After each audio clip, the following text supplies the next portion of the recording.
You're watching Leafs Morning Take with host Nick Alberga and former NHLer Jay Rosehill. The show starts now. Presented by Betano, it's time for the Friday edition of Leafs Morning Take. Nick Alberga with you, and so happy to have on today's show from Daily Faceoff. It's my man Matt Larkin. What's going on, buddy? How are you? Nick, I'm feeling good. It's been a while. I feel like I'm a healthy scratch who just finally got back on the ice, and I'm ready to go hit somebody on my first shift. I'm pumped up today, my friend. Well, it's great to have you. You're more like Nick Robertson. You're not so much like a Ryan Reeves at this point in time. And it's so funny. We just had a conversation like mere seconds before we came on this show and this podcast. So I subjected myself to the new Mean Girls show or movie 20 years after the fact that the real one came out last night. Do you remember one date where you're like, why the hell? What the hell am I doing? Because that's how I felt watching that musical. By the way, any of you out there want to watch this movie? It's a musical, and that's what I sat through for an hour and a half last night. Yeah, I've had a few disaster dates. I think the worst one for me was when the girl I was dating, as soon as I arrived, she gave me a hug and said, hey, buddy. And I knew it was over 1 second into the date. I'm like, oh, geez. What am I going to do for the next 3 hours? It's over. And I knew it was over. So that was tough. Those were some tough minutes out there. But what was the precursor to like the hey buddy? Was like this a first date?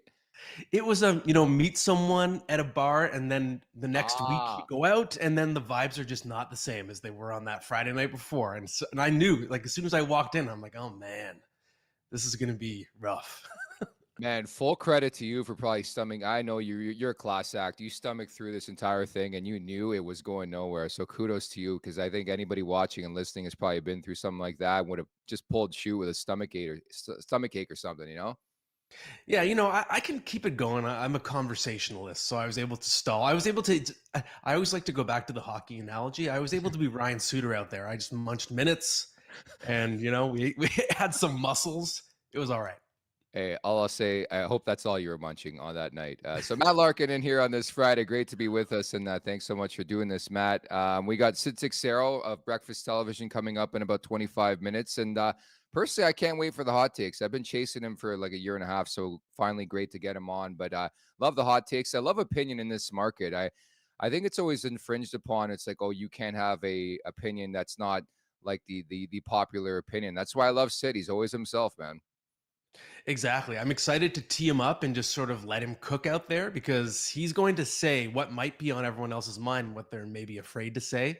And if we're going to talk Leafs, whatever we're going to talk about today, he's going to have something out there that's going to floor us, and I'm excited for it.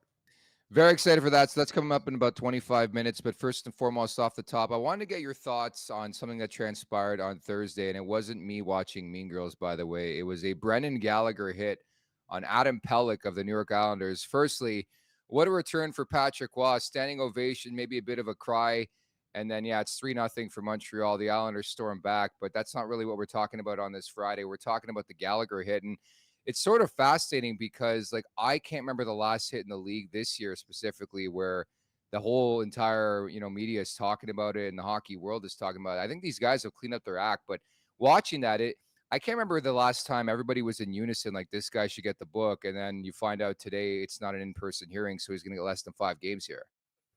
Yeah, to me, I think why the reaction was so strong last night was it was just so defined. It wasn't a play where, a shoulder gets up a little high or player ducks at the last second. We've seen plenty of those over the years, especially recently. It was such a targeted play, especially if you watched Brendan Gallagher's legs, his feet, his skates. He launches himself upward. Yes, of course, he's a small guy. He has to do that to hit a lot of people. But it's just so defined that he appeared to be targeting the head, and there's just no defending a hit like that. That's what the Department of Player Safety is looking for. Is there a trajectory that's upward and sort of predatory? And that would be classified to me as a non-hockey play. As you see it here, it's not the kind of thing, like Brendan Gallagher is a scrappy player, but I've never seen him do something like this. And it's not like Adam Pelech is the type of defender who's in your face all night. He's a great defenseman, but he's not like he's known as someone who is going to incite rage from other players. It just didn't fit. It was a surprising play, and I didn't expect it from someone like Brendan Gallagher. And I think that's why it just really jumped off the page. Because like you said, I think the league, the players around the league, they're cleaning up their act. It's sort of being baked into their psyche. That's what the DOPS, if you love them or hate them, one thing they've been trying to do, especially over the past decade, is sort of bake in good behavior that lasts over time. And that way you get targeting the head out of the game. Ever since we saw the amendment to Rule 48.1, we have seen gradually fewer and fewer deliberate hits to the head. You still get the incidental contact. That's part of the rule book. That's how Jacob Trouba makes his living, of course. But these types of plays, like we saw last night, are kind of going the way of the dodo. And I do believe that's why it stood out. It was just, I haven't seen just such a blatant example of targeting in a long time. It's also a soft league. Like, we don't really see hitting anymore. Let's not discount that either. But again, few and far between. Walla Womp writes in Gallagher. I think you're right there. But I think it's important too in these scenarios that you watch replays, because some of these like extended slow-mos, I don't think paints the right picture. I think it's easy to forget as the fan or the media member, like the game is really, really fast. Like, I'm not here to defend Brendan Gallagher because it was a clear like chicken wing hit, but I think sometimes you have to remember how quick the game is too, right? It's so true. And I get into debates on Twitter all the time and I say, oh, you're doing the freeze frame game. You can make any hit look dirty if you pause it at the right time, and I can do it back and make it look not dirty. So I think you're completely right on that. And an example I always see is when you get the incidental contact that happens as a result of the initial collision. So you collide and then your body launches upward as a result of the hit. When it comes after the contact, when the force is distributed, it's so different than when you're extending an arm, right? And I think when you're messing around with the video with the freeze frames, that's where you get those types of problems, where you can find something that looks dirty if you just pick the frame you want. Cherry picking, it drives me crazy. Happens all the time on social media. So that's sort of a breakdown of the Brendan Gallagher hit. And again, the NHL's already reacted today. It's not an in-person hearing, which I think is surprising for a lot of people. At the Leafs Nation 401 on YouTube, where you could subscribe if you're watching right now and are not subscribed. I don't know what you're doing, quite frankly. At the Leafs Nation 401, where else are you going to get conversations about Mean Girls, the second iteration of Mean Girls? I guess the third one, because there was a musical before, but you know what I'm saying. So at the Leafs Nation 401, Leafs Morning Take, wherever you find your podcast. Leave us a 5-star review and some commentary as well. It'd be fantastic. And Matt Larkin, along with today, Sid Seixeiro, coming up in about 10 minutes or 20 minutes, excuse me, as well. Brought to you by DoorDash. It's time for the appetizer. For a limited time, our listeners can get 25% off, up to $10 in value, and 0 delivery fees in their first order of $15 or more. When you download the DoorDash app, enter code NATION25. That's code NATION25, uppercase for that, for 25% off your first order with DoorDash. Offer valid in Canada, subject to change. Terms apply. So I thought the first block of today's podcast would be sort of a thorough breakdown from you, considering you're around the scene quite a bit at Scotiabank Arena specifically. You document them on a daily basis. We'll get into the Winnipeg Part 2 game coming up on Saturday from Winnipeg. But what's been your read on this Maple Leafs team so far this season, Matt? Well, my read has been sort of, I told you so, and not you specifically, Nick, but just people Probably who did asked tell me. me too. But people asked me before the season, what do I think about this team? And I said, they're worse. It's very visible on paper. They're going to be much worse defensively. When you lose a Luke Shen, who was their best defensive defenseman in the playoffs, you lose a Ryan O'Reilly. Those are your rentals. They're out the door. You're bringing in certain players that are known for being defensive liabilities. John Klingberg, Ryan Reeves. You could see it. It was in plain sight. This was not going to be as strong of a team, and that's exactly what we've gotten. This is still a very exciting offensive team. They can still score. When you have that kind of star power, it's to be expected, but they're much worse defensively. Right now, they are 27th on the penalty kill. The Chicago Blackhawks, Nick, have a better penalty kill. That is embarrassing. The Toronto Maple Leafs are below the Blackhawks in penalty kill, only 27th. You've got this team 23rd right now in expected goals against for 60. Oh, you don't like expected goals? How about actual goals? They're 21st in goals against per game as well. So to me, this is who I thought they were. And I go back to the quote, if you're a Succession fan, Logan Roy in the last season, you're not serious people. And that's what I see with this Leafs team. They're not a serious team right now. I don't think they're a major threat. They're still competitive, but this is not the version of them we saw a year ago. And naturally, I think the word that comes to mind for a lot of people watching and listening, and myself included, is like identity. They have zero identity. And I'm often asked every time I do hits across North America or whatever it is, where it's like, you know, what's your vantage point? What's your view on the Maple Leafs? And I'm like, honestly, I have no answer what you're going to look like. I did a hit on Wednesday before the game, and I said, you know, I was asked what I thought the Leafs would look like in that game, and I said, I have no clue. And that's the problem. Like, they're so inconsistent, right? It's so true. And it's funny you mentioned identity, because that was a big theme of the offseason, especially when they brought in Reeves. there was this perception that they were going to be a tougher team, but it doesn't really work when you're bringing someone into the bottom of the lineup. And again, this sounds like the Matt tooting his own horn show, but when people asked me in the summer, I said, it's not going to make a difference when he's in the press box, especially in the playoffs. If you have someone who's playing, even when he's in the lineup, 8 minutes a game, that's not going to change your team identity. If you want to really make a change and bring in grit, it's got to be high in the lineup. It's got to be your Sam Bennett's, your Tom Wilson's, your heavy skill guys who play in the top six, not the bottom six. So if you look on paper, you have this team that's supposedly trying to get tougher. You're bringing in scrappier players. I wouldn't call Tyler Bertuzzi and Max Domi tough. They're more scrappy, but it doesn't really make the wholesale identity change you're necessarily looking for. You're still more of a finesse team, except you've gotten rid of some of your finesse. The team is not as deep as it was. So I agree with you. I think this team is a little bit lost, not really knowing exactly who it is. And that's a bit of a problem as we get down to the stretch run. Well, the big thing for me is like now the conversation is going to steer Larks to like the trade deadline. There's 17 games away, March 8th, as we know. And every year, as you know, covering this team the last X amount of years, it's been about the Stanley Cup playoffs. It's been about chasing the cup. And I think this year is different because Brad Treliving is here. He's a new GM and he's in year one of a multi-year deal. Like I don't feel like there's the urgency in general with the team on the ice, but never mind off the ice to do something substantial. I wonder what the direct path is, because ultimately the big topic on this show has been like, why can't they be the Florida Panthers that just locks it in the last 10 games of the season and goes on an impeccable run? And that has to be something they wrestle with on a daily basis. Yeah, and I think that right now, if you're a Leafs fan, is what you're hoping for, because it's not like last year where you had this burgeoning juggernaut that was really needing to break through and it was really time to load up. Right now, the Leafs, they're kind of bouncing up and down from that third spot to the wild card spot. Cap space wise, yes, you got the Klingberg LTIR, but you're not swimming in cap space. I don't know if you're going to be able to bring in a real heavy hitter in terms of just a mega talent at the deadline. And again, this is a team, if you look, it's funny, there's two mentalities. You could say, oh, we need to go all in because we have Matthews and Nylander's, their big extensions kicking in next year. Or you could say, no, because those extensions are kicking in, we have to think ahead.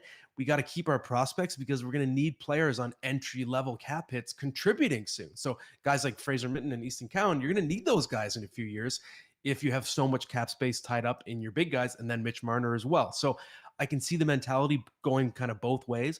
Maybe the answer is you don't necessarily load up and add a whole bunch of pieces, but you address one or two needs.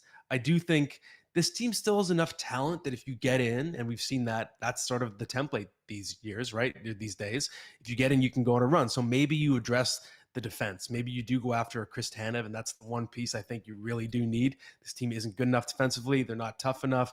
They don't have enough work ethic. They need a shutdown guy who can kill penalties. Like, he is absolutely fitting the template of what they need.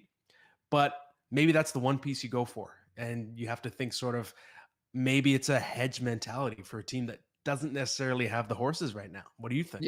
Yeah, no, that's fair. And I think you got to be realistic about things. And to your point, like Tanev makes sense because I do firmly believe if Tanev comes in, he's going to sign a contract with the Maple Leafs, an extension. So I think that would make a lot of sense. Not only do you help yourself for the stretch drive, but you help yourself for the next couple of years as well. Because ultimately, I think it's a harsh reality. The market isn't what you want it to be if you're a Leafs fan. Like, who is outside of Tanev, who is out there? Like Brett Pesce, I think, is a guy you identify on July 1. If he makes it to market, I think the Maple Leafs, at the very least, will have that conversation with the Pesce camp. But is there really anybody out there who's going to be a pendulum swinger? Zadorov went. He probably, wouldn't have been a great fit for this team, considering he wants to be a 3-4 guy. He's probably more of a 4-6 guy. But ultimately, that's what it comes down for me is like, yeah, you want change, but like, who's out there, Yeah, maybe you go for a different price range, someone like a Mario Ferraro in the San Jose Sharks. He's got a year left, I believe, maybe even 2 years left, but he's got some term left. Yeah. And because right now he's a bit banged up, but as far as I know, it's not going to, cost him significant time. So that's someone who's maybe more affordable. And that's a way to sort of hedge your bets. You bring in someone, but you're not going to have to trade necessarily a first-round pick for someone like that. Maybe Nick Seeler of the Philadelphia Flyers. I know our buddy Frank Zarvalli, Daily Faceoff, loves Nick Seeler. If the Flyers are willing to part with someone like that, I know they're pretty competitive, but maybe that's sort of the more realistic price range you're going for. And I agree with you. You make a great point about Tanev, because we know TJ Brodie's going to be a UFA, and we've already seen Brad Treliving walk away from TJ Brodie once. Maybe it's going to happen again on a new team. So there is going to be some cap space. John Klingberg is going as well. Mark Giordano, I think, is probably going to retire after the season. He's my age, and I'm in pain right now. So I can't imagine what it's like being an NHL player at that age, right? So there is going to be some cap space. You're going to have to pay someone on your blue line. So I like the idea of the upside in terms of adding someone who can help you, not just this year, especially knowing this year, we don't even know for sure that this team's going to make the playoffs. One more slump and you could be sliding out of that picture. So it's pretty interesting just how different it is this year compared to last year. And they're teetering, and we talked about this earlier in the week. Like, everybody around them is winning. Detroit wins again last night. You mentioned Philadelphia. They're the interesting team for me because they've now dropped 4 in a row, and yeah, they've been in a playoff spot. But if they drop out, I know, we talked to Dave Pagnotta yesterday. They've been connected to Walker and Sealer. They've had some deals, conversed about with those two, potentially bringing both those guys in. So Philadelphia falls out of things. Maybe the Leafs get back to that conversation, but all of a sudden, nobody's talking about it. Kucherov's been unbelievable this year, but Tampa just wins and wins and wins. And that puts pressure on the Leafs. I know they have games in hand on most of these teams, which is the positive note you can draw from this shaky first half of the year. But they got to take care of business. They got to get in a roll, like not to an Edmonton type roll where it's like 15 in a row, but they have to create some space in the standings. And we did talk about this earlier in the week where it's like, I think you have to prove to your GM that they're worthy of adding significantly at the deadline. Do you feel that way? Yeah, I think that's a great point, because you want to be in a comfortable position where and it's weird because the Leafs, we're used to them having their matchup decided by early January. So it's so different right now, but you need to show that. And they do have a history of when they've lost. I think the stat I saw, when they lose 4 or more games in a row under Sheldon Keefe, they go on these big runs. But what I wonder is, do you have the depth this time to put together a run like that? And I looked up the numbers this morning. I can't believe it. So forget the core 4, call it the big 3 now. And you have 3 players have scored 51.8% of Toronto's goals this year, which is just a staggering number to me, how much you're depending on Austin Matthews, Mitch Marner, and William Nylander. And I do look back at the David Kampf signing as a big mistake. And again, it's not hindsight 2020. It's not a victory lap. It was foresight 2020. I said it the day it happened. You can't pay David Kampf. You have to find the next David Kampf. You got a player like that on a cheap deal originally, and that type of skill set is someone you should be able to find at league minimum or close to it. You find the next one. You don't re-sign David Kampf. And now that money is tied up in him, and the Leafs are tight against the cap. They really need scoring depth right now. And that's a problem. It was supposedly just defense they need. They need more than defense. Nobody's scoring in the bottom 6. And I think part of it is the money tied up in a player like David Kampf, right? So to me, I just don't know. I'm not as confident as I normally would be that they can go on this run and sustain success for, 10 games, 15 games. Yeah, they're just too many moving parts, as you sort of correlated to the past, where it's like, we're in February and the Leafs are spoken for when it comes to a playoff spot. You don't have that feel this year. And I think a big reason why has been like the whole identity thing, and some of the additions just haven't worked out. Ryan Reeves has played 21 games. I don't know if he'll play another game for the Leafs this year. John Klingberg and that whole situation. There's been spurts, ups and downs for Tyler Bertuzzi and Max Domi. When you're significantly striking out on like every major addition outside of Benoit, which is hilarious to me. He's been the best addition so far here by Brad Treliving. You're probably going to be in this type of position, because that was the first thing they came out and said when Treliving signed. We don't want to make it about the core 4, but as you just said, it's all about the core 4. Like, if there is no core 4, there is no Maple Leafs team that's going to the playoffs, so it's kind of interesting that way. It is. And I go back to just the idea of the core 4 maybe being the core 3, which just exacerbates the problem. And that's a big question to me for the stretch run. What are we going to see from John Tavares? And I think, we live in a world now where the takes have to be extreme. It's like every movie is a 10 out of 10 or a 0 out of 10. There's no such thing as a 7.1. And I think the same thing with John Tavares. He's either going to be fine, he's a Hall of Famer, everything's going to be fine, or he's done, he's cooked, just put him out to pasture. I think the answer lies somewhere in between.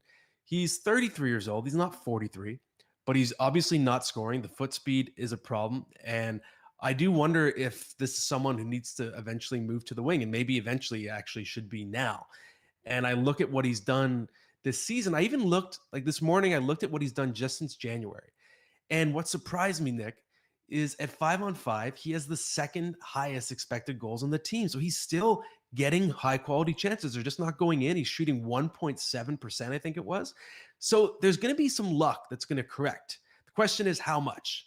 And if John Tavares is just kind of a guy now, I worry that this team is not going to have the horses, because you can't have it be the big three. It's got to be core four to even have a chance. What was that documentary called? All or Nothing, a couple of years back. Yeah. It seems to be that way right now with John Tavares. Shots on goal, GA and PPG can make or break your week, but don't overlook BPMM, Wendy's Bacon Portobello Mushroom Melt. Sure, it may not help you win weekly prizes with Wendy's and daily face-off fantasy, but unlike your predictions, it never disappoints. So try your luck, but don't push it, because the Bacon Portobello Mushroom Melt is only back for a limited time, and if you miss it, you won't get a second chance. Sign up for Daily Face-Off today, sponsored by Wendy's and the Wendy's app. Again, at the Leafs Nation 401, to subscribe here on YouTube. Sid Seixeiro coming up in about 10 minutes from now. But let's break down the round 2 of 2 between the Leafs and the Winnipeg Jets. The back end of the home and home in Winnipeg on Saturday night before the bye week / All-Star break. Ilya Samsonov, man, you've been documenting this all season long. What a story. 3 consecutive starts. He's on fire. A 32 save shutout against Winnipeg the other night. Yeah, he is just a fascinating goaltender to watch. He's such an adventure. And I think more than most goalies in recent memory, he just wears his heart on his sleeve, for better or for worse. And when it's not working for him, when the confidence is not there, it's just absolute meltdown mode. But when it's going well, he's the rare goalie who's willing to say, yeah, I almost cried in the middle of a game when I got that type of ovation from a crowd. And he clearly feeds off that. So he's a goalie. And that, again, this kind of highlights why he's so inconsistent. He's not someone who's known for being compact and technically perfect and playing the position the way that every goalie coach wants you to play it. I know he's not a favorite of buddies of ours like Mike McKenna, because he can't sort of maintain a consistent style, doesn't necessarily have a reputation as a goalie who takes instruction particularly well. And that's why a team like Washington, who picked him in the first round, gave up on him. But when he's riding that wave, he does have the explosiveness, the size, the athleticism to excel for short spurts of time. And I think it's great that the Leafs are riding this wave. They got to keep feeding that confidence. Think of it as kerosene. Just keep pouring it on. And while he's feeling it, you just got to ride him as long as you can, because eventually there's going to be something that happens and he's probably not going to be feeling it. So I like the mentality of just going back to him over and over until he gives you reason not to. We don't have confirmation, by the way, that it's going to be Samsonov, but I would be really, really stunned if it wasn't Ilya Samsonov against Winnipeg on Saturday. And I think it's so interesting. The Leafs and Laurent Brossoit puts forth that effort. I thought it was a very lackluster game, a very unleafy victory. We called it on yesterday's show. They don't normally win those games. But now you got Connor Hellebuyck, who, in my opinion, is the front runner for the Vezina Trophy. And I wouldn't be shocked at all if the Leafs score 5 or 6 goals. Like, that's just what they do, right? It's interesting, but he constitutes a pretty big challenge for them. To me, Hellebuyck is, I think, the best goalie in the world right now. And in every way, he's the anti-Samsonov. Hellebuyck is not an athlete. When I've interviewed him, he admits that he's like, I'm not a great athlete. I'm just not. I'm the least flexible goalie in the league. He says stuff like that, but he's so cerebral. He reminds me kind of Ed Belfour in the sense that he's not making the stretch highlight reel saves because he's already there on time. He arrives where he needs to be. He anticipates the play so well. And why that makes it a difficult matchup for the Leafs with Hellebuyck is in terms of the types of chances he's allowing. He's not giving up the low danger, medium danger. You got to beat him with a high danger chance.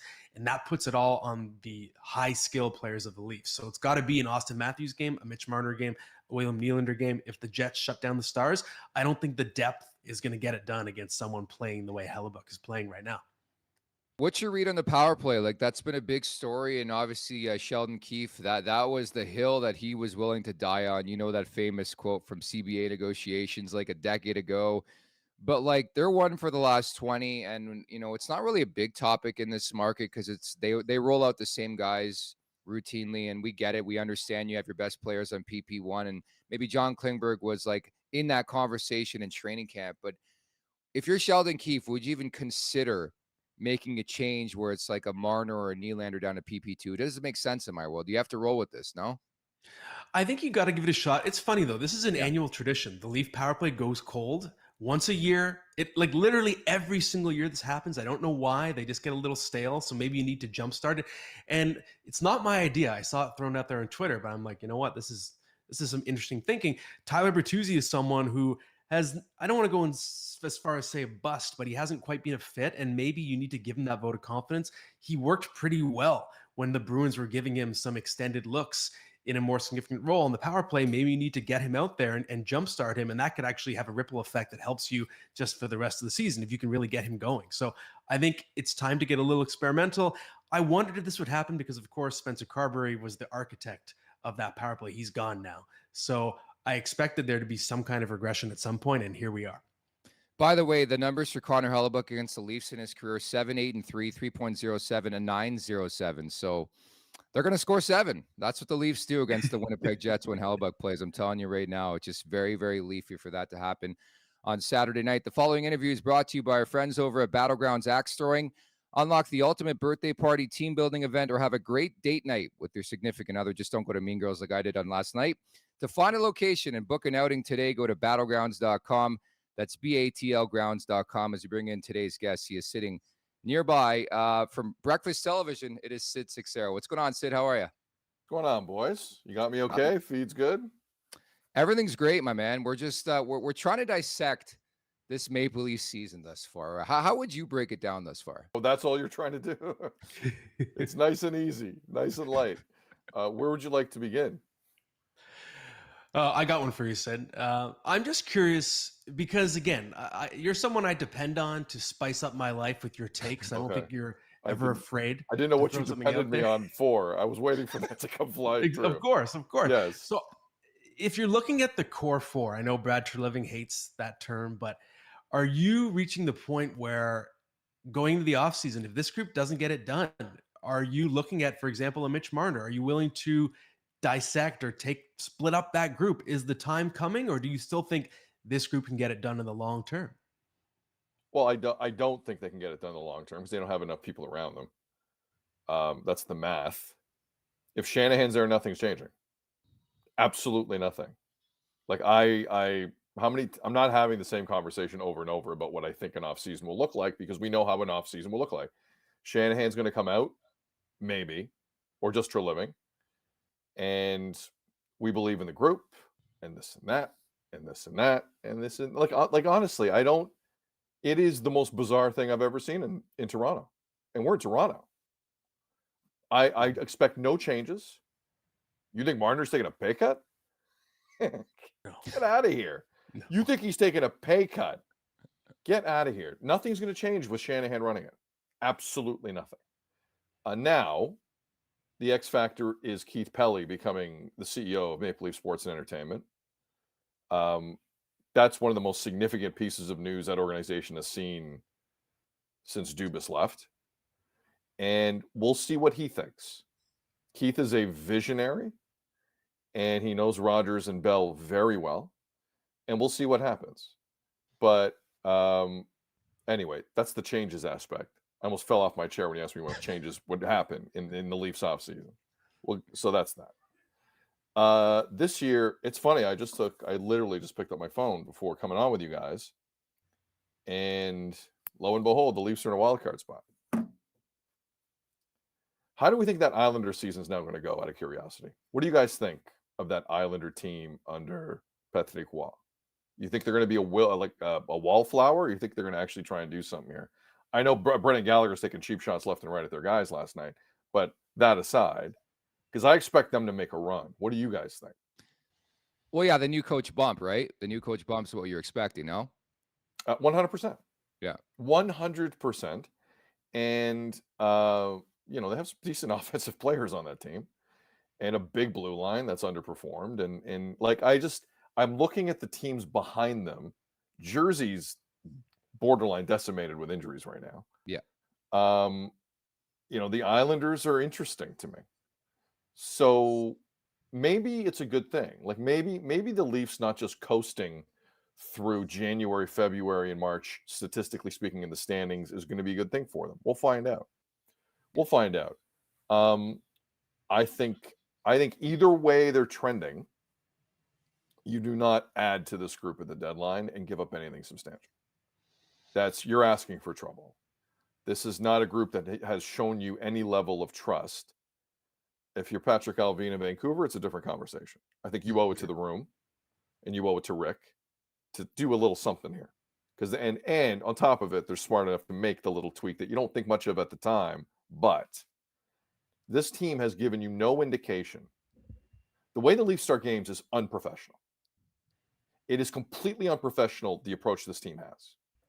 And I don't know if it's about they really feel like they've tuned Sheldon out. And I'm not saying Sheldon is 100% the issue, because I don't think he got a good roster, as we're seeing. But I think there's something to be said here about if the players aren't responding anymore, what do you do? The one thing you can't do is reward that garbage with trading more assets. Can't happen. I don't care what the situation is in Calgary with the blue line. I don't care what the situation is elsewhere around the league. It can't happen. The Panthers as an 8 seed making a run like that, it's a nice story. It's not realistic. It isn't. So I expect a fight from here on into the end of the year. Quite frankly, they deserve to be in that spot. And it might do them some good. It might do them some good. Who knows? But adding is not something I do. And Sheldon, while he's here, better get his licks in. And I don't mind him doing that. But I just don't know after the All-Star break if this kind of thing keeps up. Like to me, the magic mark is you're not in a playoff spot anymore. And then it's like all hell, 100%. It Yeah. starts with Sheldon, because that's the easiest thing any hockey team can do, as the team at Rexall Place, how that can work. True. But after that, if it still continues under a Bruce Boudreau or whoever, because it'll be an experienced person. They're not going to play that. They're not going to do that garbage anymore with an experienced guy. It'll be an experienced coach. Who knows what the next step is? I just don't think this team has earned the benefit of the doubt of a aggressive trade deadline and jumping for hoops to get Jake McCabe in the cap, under the cap. Like that's not. I don't see that. Yeah, because they're not one piece away. Like we've talked about this a lot in the show the last couple weeks, and I've seen your takes on social media. I couldn't agree more. Like I always have to be smart in saying, like, I think Sheldon Keefe's a good coach. I just think they've extracted as much as they can out of Sheldon Keefe. I don't know if you feel the same way. I think it's the easiest scapegoat, and you can't fire an entire team, unfortunately. No, you can't. But and listen, if hypothetically speaking, Sheldon becomes a free agent, if you haven't had any playoff success for years, guess what? He's probably your guy. That's a pretty good regular season record with teams that weren't deep. Like I'll give Sheldon credit for that. No one can take that away. The numbers don't lie. And there are plenty of teams in this league. I mean, if the Red Wings don't kind of take off here in the next year and a half, 2 years, Yzerman's going to get itchy. And I know his boy, Newsy Lalonde behind the bench. he's tight with him, but come on. Like if you feel there's going to be a lot of teams where if they don't turn some corners, like, like Sheldon's perfect. Perfect. And he's not going to cost you $10 million a year or $5 million a year. No. So he'll be fine.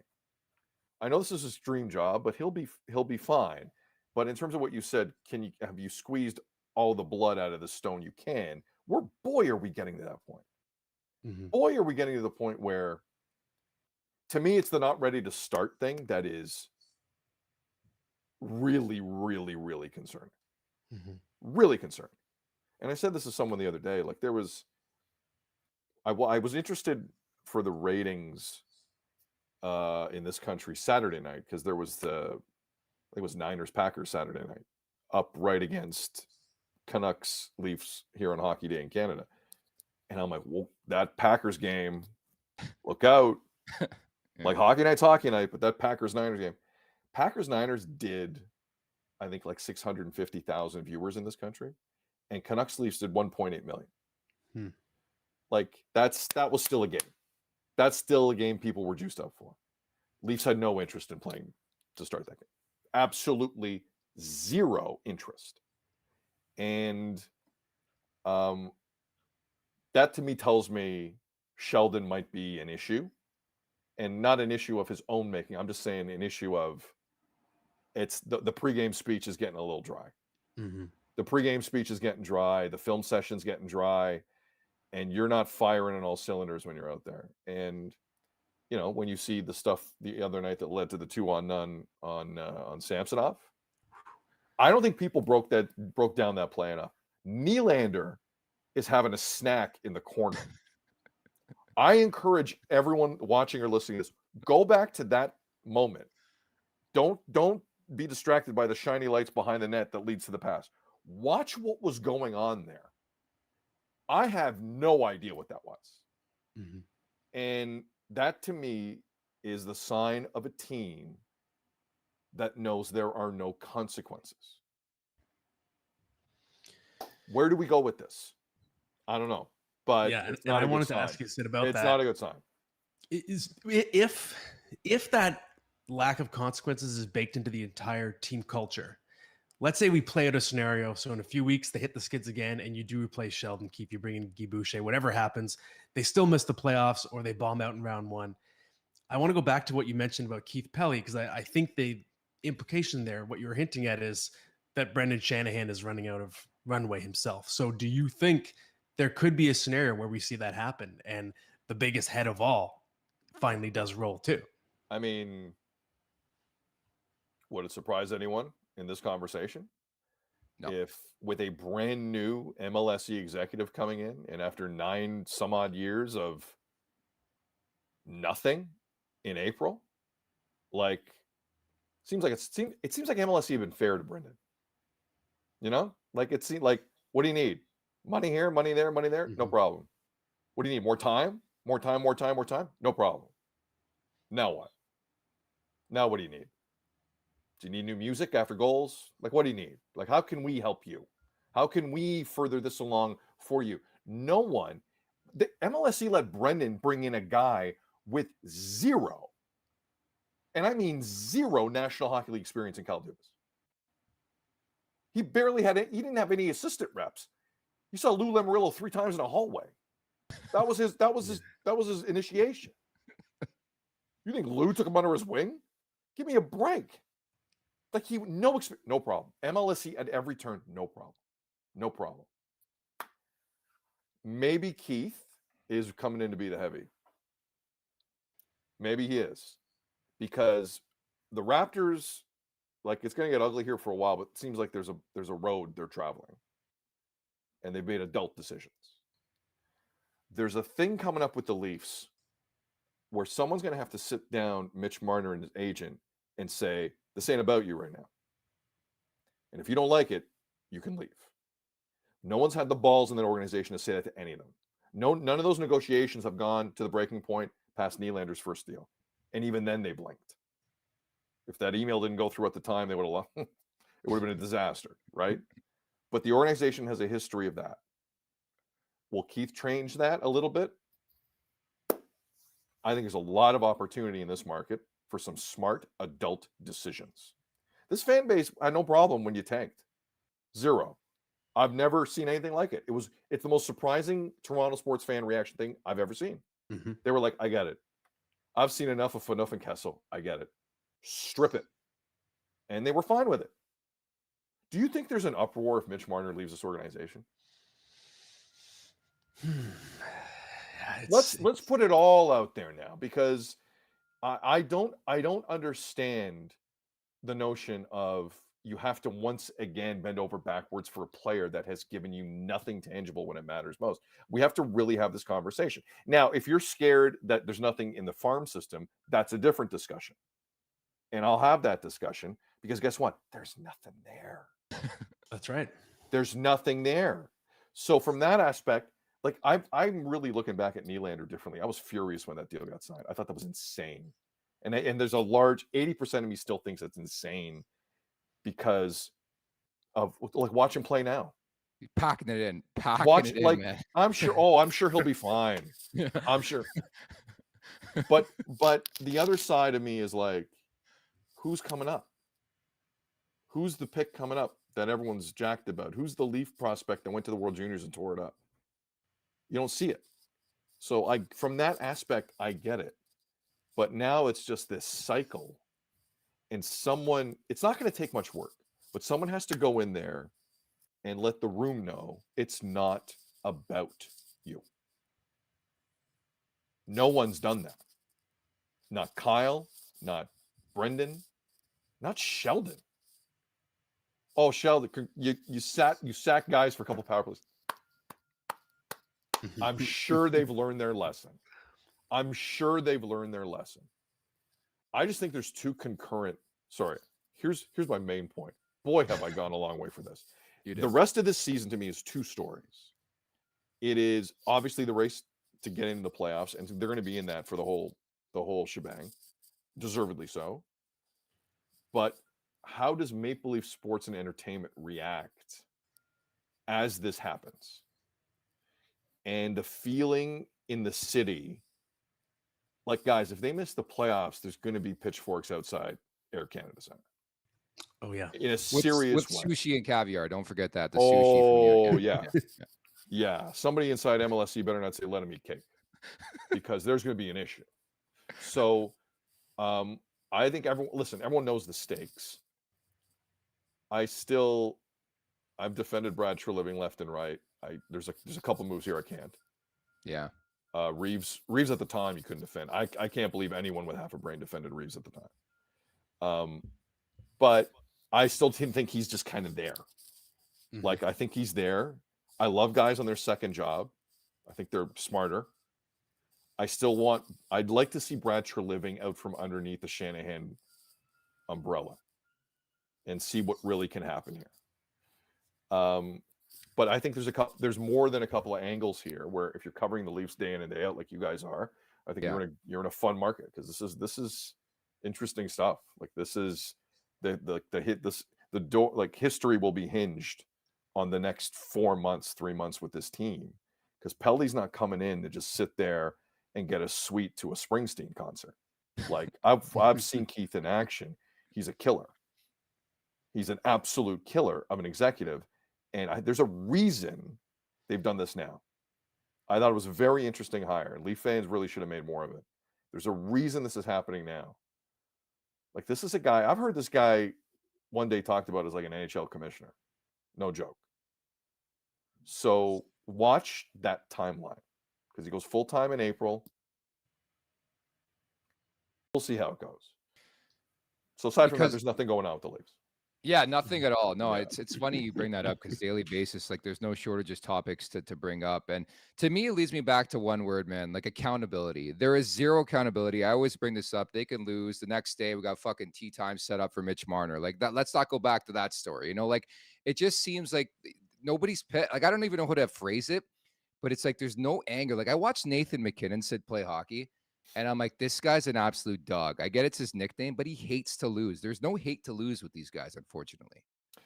I mean, I hear you. Yeah. That's a tough one. That's still a tough one for me. Cause like, 10 years ago, I would say yes. Like, I needed to see you break a stick for me to believe you cared. Mm-hmm. I don't know if I'm there as much, but there's a lot of people that agree with you. Tons of people that agree with you. And the Marner thing, like, this is why the Marner extension coming up, or contract negotiation, this is a synopsis of everything, because he's a Toronto guy. He wants to be here. No one liked that contract when he first signed it. Has he put up good regular season numbers? Yeah. Is he this year? Not really, by his standard. But I'm just wondering what he does in the market if they start to turn. Like, I read some of the off day quotes yesterday out of Etobicoke, and Marner was talking about Samsonov's performance the other night, and Marner brought it back to him, saying, "You know what? I know what it's like to be doubted, and I know what it's like to be this, and I know what it's like to be that." I can't believe more wasn't made of it. Like, Marner literally talking about Samsonov persevering made it about him. And I worry about that. Like, Marner caved in when he started sniping at the media towards the end of that Florida series. Like, I think I've seen what that's about. I've seen that story. I kind of know what that is. That's a guy who doesn't like some of the shit that comes with the market. And those guys really haven't seen it. When the Leafs have failed, who's gotten it the worst? It's been Dubas, it's been Shanahan, it's been Keefe. Like, they haven't seen it the way we used to see it in this market. So the more I listen to Mitch, I don't know, man. I don't know. Is that a guy playing 2.5 months of hard hockey for a cup in the city? I don't know. That I urge all of you, go back and read or listen to what Mitch said about Samsung. Like, it was very complimentary, obviously, about Ilya and that story, which is a great story. I don't want to act like there's not great stories with the Leafs. What happened in there with Ilya was amazing, and the way that crowd reacted was amazing. But Mitch still kind of made it about him. Honestly, pull the clip, find the quotes. The least talked about story with the team is becoming, can Mitch take it? And I don't know if he can. I'm not saying Nylander could take. None of them have proven they can win more than 5 playoff games together. I'm not saying any of them are cup champions. But you have to have a tone, like a self-dialogue with yourself, if you're going to just make that kind of money in the city, because there will be pressure. Obviously, there's pressure in any city, but especially here, for a guy who didn't take a cent less on the discount, and I'm fine with it. But pressure comes with that. Mitch is cracking a little bit to me when it comes to that. And if you're looking at the future and you're looking at what's next, I don't know. Am I wrong? What do you guys think? I don't think so. Yeah. And I think you've seen it with Mitch. It's sort of a straw man thing that I don't know if it's a self-motivation tactic, but especially in the play. I remember last year him saying, we just got to not read what you guys write. But by saying that, you're implying that what we wrote. Mitch. It was absolutely childish. First off, it wasn't. I mean, well, who was writing anything? What is this, the 60s? Who's listening and watching stuff online? Like, give me a break. Like, what is this? Like, Mitch isn't picking up the Star and going, what's going on here? Like, let's be honest. So I feel like I think it's a storyline worth watching. How much he throws back at the media when things aren't going well. And we'll see how it goes. But I mean, listen, we've also seen him like kick ass. Yeah. What was that point streak he was on? Was it last year? I'm losing track. It was a lot. He had one of the greatest Januaries I've ever seen. Yeah. Like, he has that in him. Yeah. But he's getting caught up in the BS a little bit. Yeah. Yeah. And Austin kind of doesn't do that. Nylander doesn't have a pulse, for better or worse. He doesn't get caught up in that. Tavares, I've seen the same scrum 1,000 times right now. Like, it doesn't really change with Tavares. But Mitch wears it on his sleeve, man. And I just think, yeah, God, if the market's already getting you like that, it's not a good sign. It's not. Man, we can talk about this for days. Really, really appreciate you breaking this down for us. Enjoy your takes, and thanks so much. Have a great weekend, okay? All right, take care, guys. Anytime. Thank you. Thanks, Sid. Well, lots to unpack from that. That was a lot of fun, man. I felt like I was on Tim and Sid, just like watching. I missed that show so much, but like just sitting back, somebody who's not afraid to give their opinion. I got no problem with that, man. Whether you agree or disagree, For sure. It was very like Tony Montana at the end of Scarface, just everybody catching strays. I enjoyed it. And I like the path that Sid was taking with Keith Pelley. I hadn't really thought about the implications that much because it kind of just middle of the season, it came and went. But he's given us a lot to think about. Absolutely. Just it's a lot to unpack, man. I just think that was like, there's so many different avenues you can go with that conversation. But I think the thing that he does really, really well is like he poses the question that you wouldn't really like. Pelly, you talked about the whole Mitch Marner thing. I think that's fair to bring that up, but it just shows you too how difficult it is to play in this market. Like, I'm not backing these guys, but on a daily basis, these are conversations that are had, right? Yeah, and I think it's always been apparent, in my opinion, with Mitch Marner. So if you compare him to Matthews and Nylander, Matthews an Arizona kid, Nylander obviously grew up in Calgary, so he's Swedish, but he's Swedish Canadian. But it's not the same thing as the kid who grew up obsessed with this team from birth, Mitch Marner. And yes, John Tavares did too, but Mitch Marner, a little bit younger, grew up in more of a social media era. I think he feels the pressure of being the local kid like nobody else, and that's why he's got the sort of gripping the stick too tight mentality at times. It gets to him in a different way because he carries that lifelong history with him.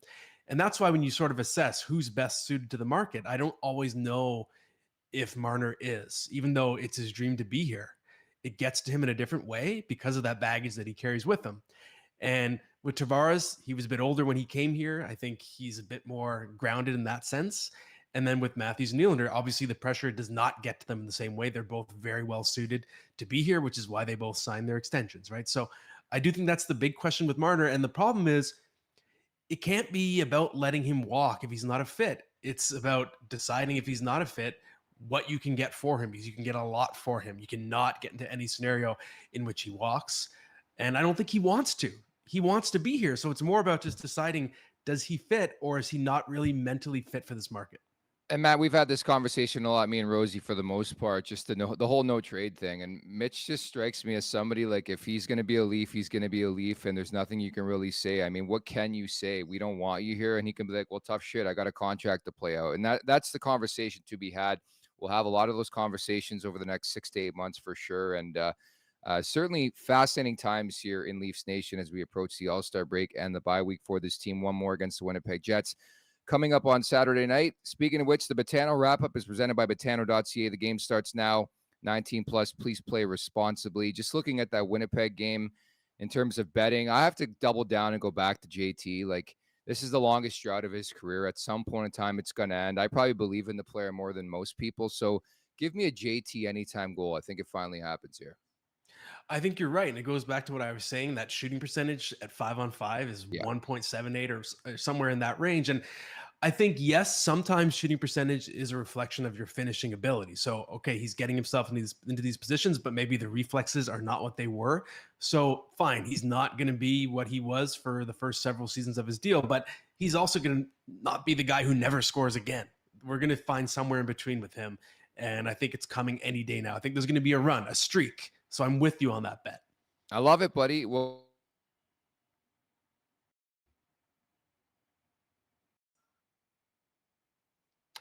it looks like we lost Nick for a second. I believe we are getting close to the end of today's show, if I'm not mistaken anyway. But we will see what happens tomorrow night. Big game against the Jets. And the thing with Sheldon Keefe, anybody's been watching the last few games, is this team, they have shown the ability to go on a run, and what looks like a losing streak suddenly becomes a run. If they win on Saturday, it's, oh my God, we just beat the Jets in a home and home. The momentum suddenly comes back. You carry that into the All-Star break, and maybe you can go on one of those runs in the second half. That's the big question for me. And anyone who's watching out there, I want to know, do you think the Leafs are the Florida Panthers? Oh, there's Nick back. Nick, I was just asking, if we think the Leafs can be the Florida Panthers, or, oh, we lost Nick again. Well, sorry about that, everybody. You just got to look at my mug for a little bit longer. Oh, Nick's back again. Okay. Is he back for real this time? I am back. My apologies, folks. I could not put my charger into my computer. That's like first rate, terrible stuff. So my apologies. I just wanted to wrap the show and Matt say thank you very much for spending the time today with me. No problem. And, to bring it full circle, I was on that bad date at the start and I was eating some minutes and I lost you on the stream. I had to do the same. I had to go into that Ryan Suter toolkit, eat a few minutes, stall for a little bit, but it's all good. It all worked out, and it's always a pleasure to be on, my friend. You're an absolute pro, man. Thank you so much for doing that. Thank you to everybody in the chat. You guys are fantastic. At the Leafs Nation 401. Thank you to today's guest, Sid Seixeiro. Back on Monday again. Jay Rosel is going to be back on Tuesday. Carter Hutton in the mix on Monday. So thank you as well to producer Vic for keeping this on the road as well. And again, that's Matt Larkin. I'm Nick Alberga. We'll talk on Monday. Take care. Have a great weekend. Make sure to check out more of our content right here on the Leafs Nation YouTube page. We got long form interviews. We got clips. We got epic rants by Jay Rosel. We simply have it all. And don't forget, you can find out much more at theleafsnation.com. Thanks so much for watching.